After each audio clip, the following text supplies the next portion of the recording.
no magic potion, no silver bullet. These two people want you to live life perfectly and well throughout. That is consistency is the way to get to good health.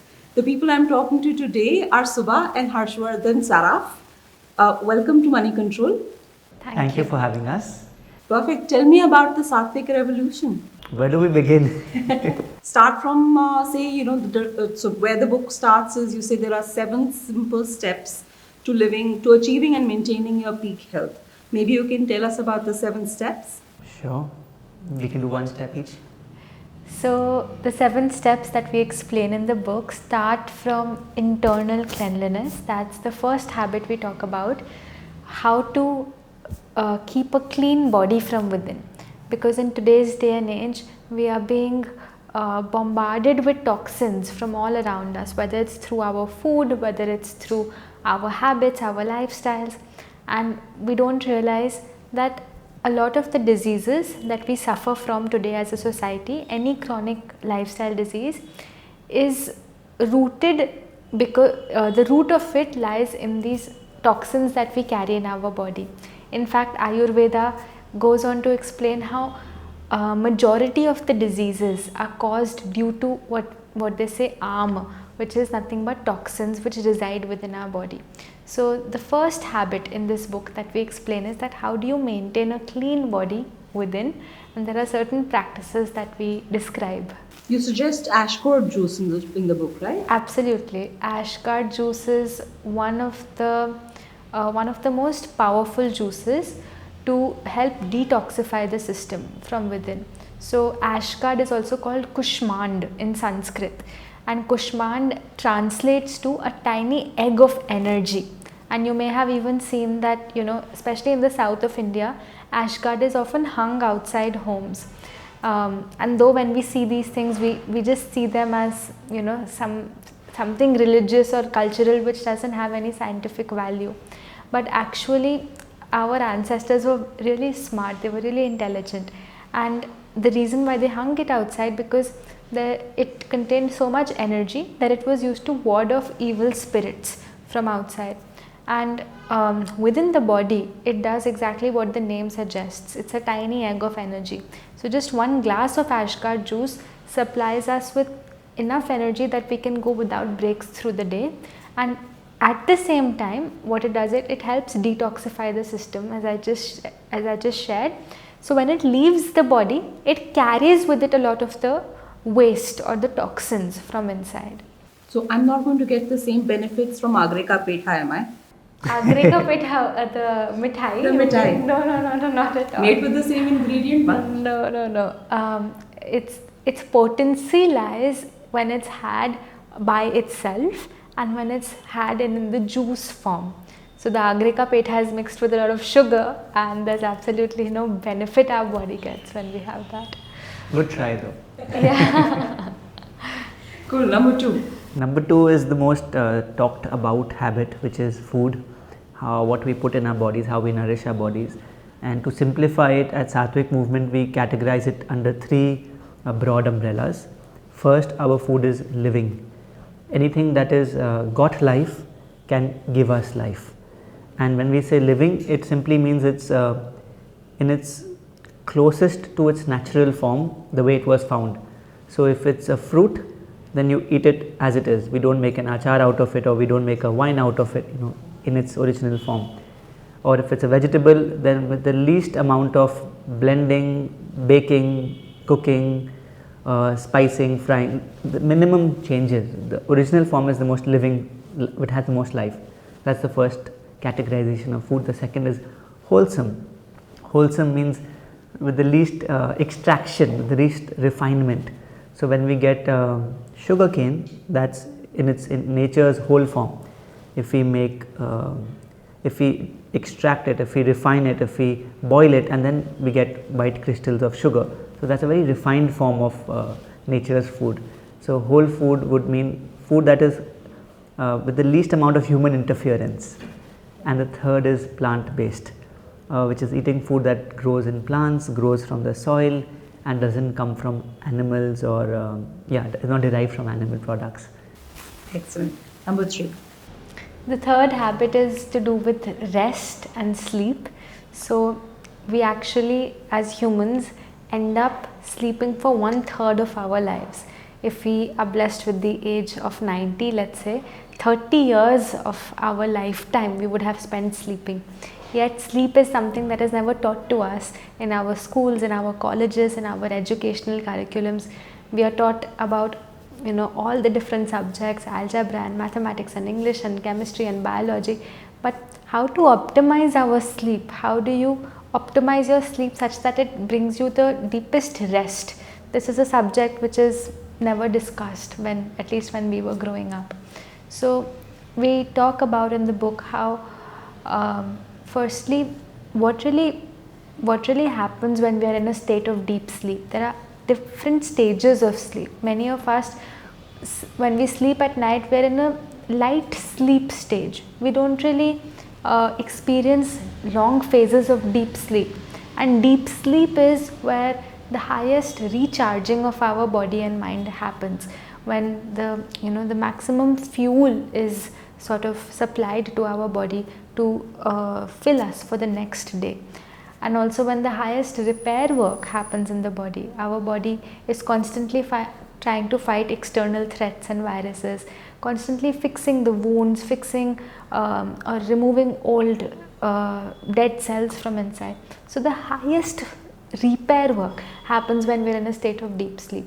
So we talk about, again, multiple practices as to how someone can sleep deeper at night, sleep smarter at night, and thus a natural consequence of this is that they are able to take advantage of the early morning hours. If we start sleeping deeply at night, sleeping at the right time, when we are able to achieve that deepest sleep, we are automatically able to wake up early in the morning and take advantage of the Brahma Muhurat, of the zero distraction hours that we are blessed with in the morning when the rest of the world is still asleep.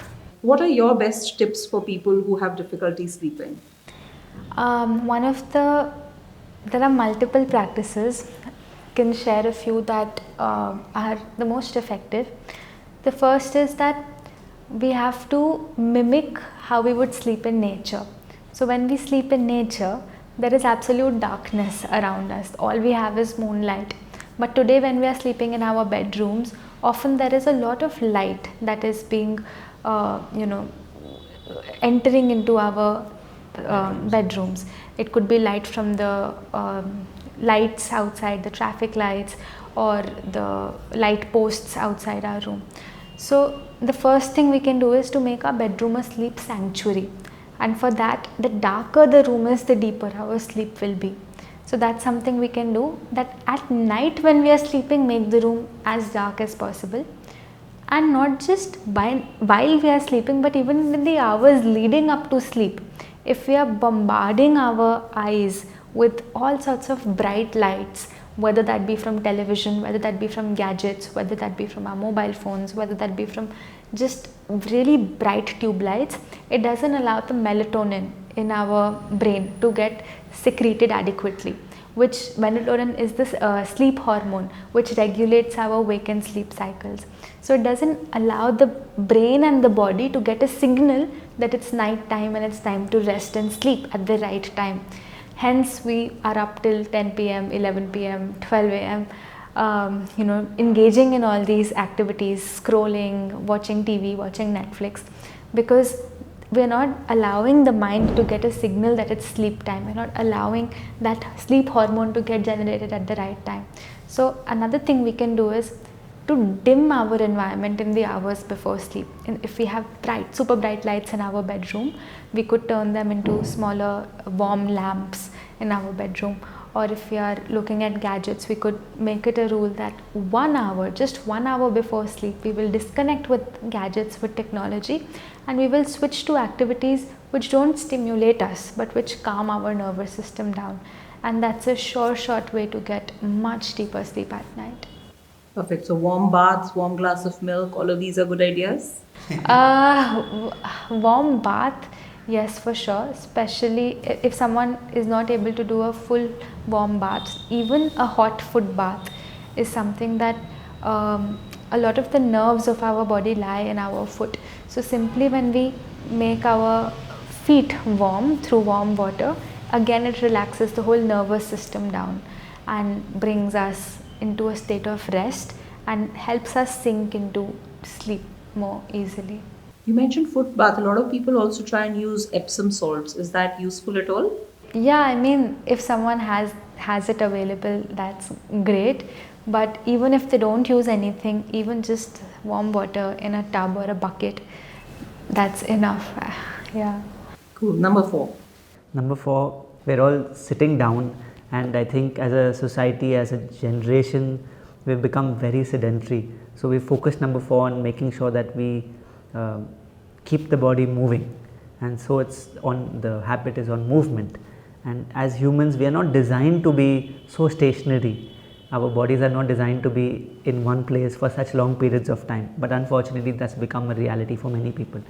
So in this habit, we encourage people to take out time to celebrate this body's ability to move, and not see movement as a punishment for something they may have eaten yesterday, and avoid that whole understanding, or people really guilt trap themselves into feeling bad that they didn't do their exercise for the day, but really we see it as a celebration. And so in this habit we talk about how one should enjoy the habit of movement versus they feel like they need to do it to look a certain way.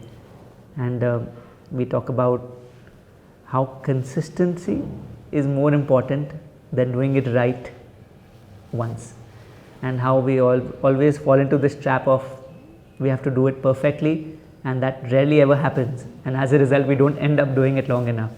So I think we take a very fresh stance on movement, but this whole habit is keeping our body fit, and surprisingly it has a lot of effects on our mental being as well. So food versus exercise, which is more effective in keeping us feeling better, looking better? It's like two wings of the bird. They need to go in coordination for the bird to fly. It's hard to say that one is more important than the other, but I feel based on our experience of our engagement with our community, food has a very pivotal role to play in the way we feel, the diseases we will or we will not get. So if I had to choose one, I would say food is far more powerful and potent as a medicine or as a poison, depending on how we consume it. Yeah. Perfect. Number 5. So the first 4 habits that we discussed were predominantly focusing on our physical being, on our physical health. But the way we approach health at Satvic Movement is not just physical. We are a combination of our body, our mind and our spirit, which is our soul. So the way we approach health is also in a way that we go from our physical health to our emotional health, to our intellectual health, and finally to our spiritual health. So the next component is to do with our emotional health. So we have had, we've experienced that a person could be eating the best food, they could be doing lots of exercise in their lives, they could be also sleeping deeply at night, but if they don't have good relationships with others, if they have a lot of strains in their relationships with others, a lot of stress in their relationship with others, if they have a lot of baggage that they're holding on to from past relationships that didn't end well, then again they are not able to achieve peak health in their lives. They're not able to live freely or be joyful. So the 5th habit is actually called nourish relationships. And how we approach bodily health, it's not enough just to eat the right food. It's as important to remove the waste from inside. If we just keep eating right, but don't remove what's not necessary or not valuable for us, then again we can't keep a healthy body. Same way, we need to also detoxify the negative emotions that we're holding on to, and a lot of these negative emotions are born out of unresolved relationships we may have had in the past. So let's say you have a friend or someone who you had a fight with 20 years ago, and you didn't resolve that fight with that person, and you feel you have totally forgotten it. It's nowhere in your day that you remember it, but somewhere our body is still keeping score of it. It's still, that feeling or that emotions are still trapped within us, and that again doesn't allow us to fully heal ourselves or to reach our peak health.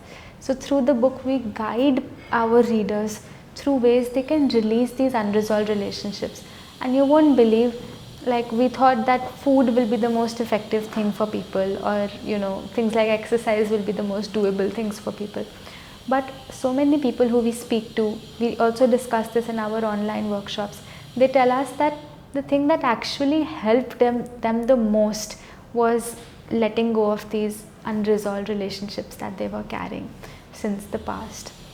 And once they do that, then we also guide the readers through practices to nourish existing relationships in their lives, so that they can have more love in those relationships, and thus enjoy more happiness in their lives.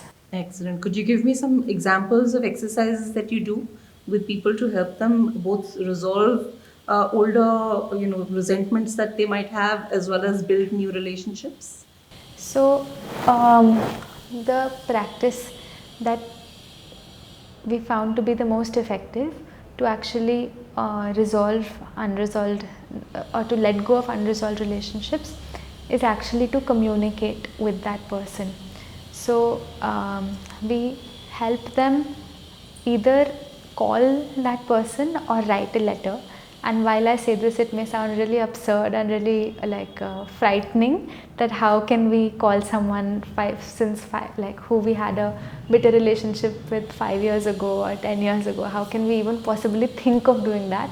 But it's a very gradual, step-by-step journey which we take them through. But when there's a guided portion in the book. Yeah, we guide them in the book itself to do this. Yeah, there's a video also that we've created, and when we have a QR code in the book. Upon scanning that QR code, they reach this video, and it's a 20-minute video through which we take people through this exercise. They have to be in a very calm setting, undisturbed, not distracted at all. And through this exercise, we first make them visualize who this person is. Then we help them firstly get into that scenario that they were in, and then just find what were those unexpressed feelings that were never said, that never made their way out. And then the easiest way of expression that most people find is through writing, because they're able to write their thoughts freely, even easier than talking to that person. So we give them sample letters, sample templates that they can actually write. Of course, they have to write freely from their heart. And when they send these letters out, you won't believe how many people have told us they feel like a huge weight that they were carrying has just been lifted off their chest. And it's incredible how powerful this process is in helping us just feel more free, The beauty is, it is not dependent on what the other person says or does after that. Yeah. Because the release is within. It has no bearing on the other person. So even if the other person doesn't respond or responds negatively or however, you still feel that same lightness because you did your bit. Yeah, one of our teachers, the way he describes this is very interesting. He says that imagine there's a home and there's a terrace, and on the terrace there's a room. Inside that room there's a bathroom. Inside that bathroom there is a tap, and that tap has been left on. And drip by drip is just... And drip by drip water is dripping and dripping and dripping and dripping, and it has been left on since 10 years. 10 years ago it was left on. Now you are sitting on the ground floor of the home, and it's not in your sight, it's not in your vision, it's not in your thoughts also. But are you paying the bill for that dripping tap every passing month? Of course you are. Just because you can't see it doesn't mean you're not paying the bill for it. So same way, within us, these relationships that we have, which have been left unresolved, are like that dripping tap, and we are paying the bill for it every day. and that is through our own health, through our own energy. So when we finally express those feelings to that person, we close the tap off, and thus we stop paying the bill for it. Number 6. Number 6 is something that we spend majority of our waking day doing. Would you like to take a guess? I'm not sure. Tell me. Work. It's the habit itself is our purpose in life, and for most people purpose is connected with the work that we choose to do, which takes up 8 hours almost of our waking day. So this particular habit, we take people through a journey where we help them realize that we've all come to this world with a particular strength, a particular skill, a particular inclination, a particular interest, and if we can align our work, our career, our profession along with what we are innately gifted with, then we'll not only excel at it, but also we'll be really happy as people, because we'll be operating in the space where we belong. But unfortunately today I feel most people are either following their friends or following what is cool on social media, or parents are not giving an option to children to follow a certain path, and they end up doing something which is not of their interest, which is not something they are good at, and they almost end up feeling I'm not good enough. So this habit is something which is very close to my heart, because we feel very blessed that we have found something that means so much to us, something that excites us, something that gets us waking up every day with excitement, yet something we are good at. So in this habit we take people through some reflective exercises to identify what possibly their passions could be.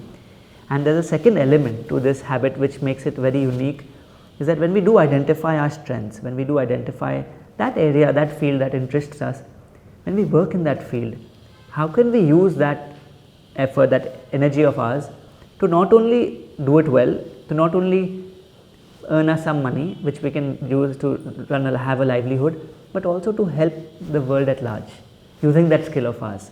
So there's one element which is our strength, combining it with our work. Second is how can we use it to serve others using that.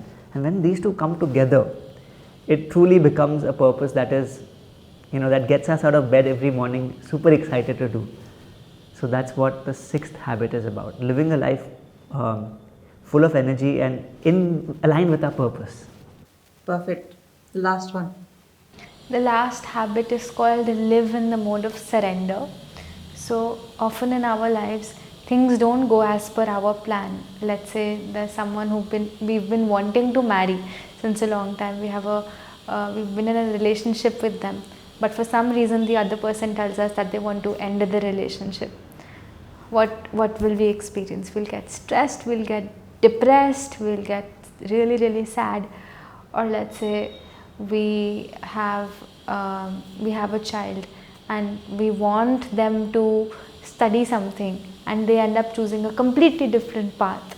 Again, it brings us anxiety, it brings us sadness. So there are many such situations in our lives when things don't go as per our plan, and at each of those times we often find ourselves in tension, in stress, and one of the factors that lowers our health like nothing else is this constant stress that we face in our lives. So this attitude of living in the mode of surrender is an attitude shift. If we bring into our lives, we are able to remain unaffected by any external situations, because we are able to see the higher plan, the divine plan in all situations of life. So it's the hardest practice or the hardest habit to actually bring into implementation, because it's so subtle. It's not something like food, which is very physical in nature. The habit 7 is much more intangible, but if we are really able to embrace it, it can save us from so much stressors, and it allows us to remain calm amidst any chaos of life. Perfect. You also talk about Atomic Habits, which obviously is globally it's a very well known book. Tell me about how you sort of use it to promote some of the ideas that you have in this book. I think the whole book that we've written is about habits, and it's lovely to learn these habits, but it's a task to put them into practice. We found the book Atomic Habits very relevant to actually implementing habits. So the ones which we found really useful and easy to do are the ones we've referenced in this book to guide people to actually implementing those habits. There are two that come to my mind. One is habit stacking. This concept is very well explained in Atomic Habits, that if we are already doing one thing in our life which is an existing practice of ours, and we want to build a new habit, we should simply stack it, which means we should do it right before it or right after it. So that, for example, we want to have a glass of juice every morning. Now, we may remember or forget every morning to do this, but we will not forget to brush every morning, because that's an existing habit. So habit stacking is simply, okay, I'll brush my teeth and then immediately after I'll have my glass of juice. So now that I've given my brain a command that we will do these two together, every time you're brushing your teeth, now you're going to be like, okay, next I have to do this. So that's something which James Clear talks about in his book, and we have taken inspiration and also suggested this to our readers of trying to create a habit stack so that you can actually follow these habits. Another one that we speak about is making it visible, which Atomic Habits has a whole section dedicated to, which we found really practical and helpful. That whatever habit you want to incorporate in your life, make it more visible in your environment, and whatever habit you want to break from your life, make it invisible from your environment. So for example, you're trying to break free from the addiction of processed foods. Let's say you have a habit of binging on cookies every day. Now, no matter how much self-control you have, no matter how much knowledge you gain, but if those cookies are in your vicinity, if they're in your environment, no matter how much knowledge, self-control, discipline you have, the moment you go to your kitchen, you will find yourself binging on those cookies once again. But if you manage to remove them from your environment, they become out of sight and thus out of mind. So this is something we also explain in the book, how motivation is overrated. We think we'll get motivated to follow something and then we'll do it, but it's overrated. It doesn't work. Only your environment actually matters. Your environment matters much more. If we're able to craft an environment in our kitchen, in our homes, which allows for a healthy lifestyle, then we don't have to practice willpower, then we don't have to practice motivation or discipline. It just automatically happens. And even the opposite is true. One is make it invisible, but habits you want to do more frequently, make them more visible. So let's say you want to start the practice of, instead of scrolling on your phone before bedtime, you want to start the practice of reading before bedtime. Now the simplest thing you can do is, on your pillow, on your bed, just keep a book. So every night when you come into bed, you see a book there, and you've made it more visible, you're much more likely to actually do it. That in a nutshell is Harshvardhan and Subah's 7 tips to achieve your peak health and to keep it at that. Their new book, The Sattvic Revolution, is out now. Thank you so much for joining us, and thank you to you both as well. Thank you. Thank you for having us.